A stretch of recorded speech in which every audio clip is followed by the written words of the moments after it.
एकदा गण्याला आमच्या एका मोठ्या कंपनीमध्ये नोकरी लागते आणि मग ह्याला कम्प्युटरवर काम करायचं राहते.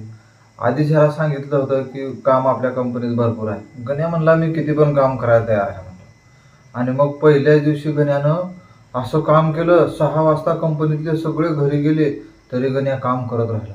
रात्रभर काम केला. सकाळी बॉस येऊन बघतात तर काय गण्या काम सुरूच कम्प्युटरवर.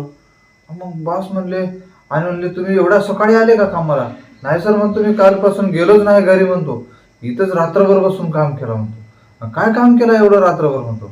अहो काय सांगा म्हणतो हे तुमच्या कंपनीचे कम्प्युटरचे कीबोर्ड असे आहेत म्हणतो. ह्या कीबोर्डवर एबीसीडी कसली पण होती म्हणतो. रात्रभर मी काय केलं म्हणतो सगळे हे कीबोर्डचे बटन काढले आणि एबीसीडी प्रमाणे लावून ठेवले असे म्हणतो.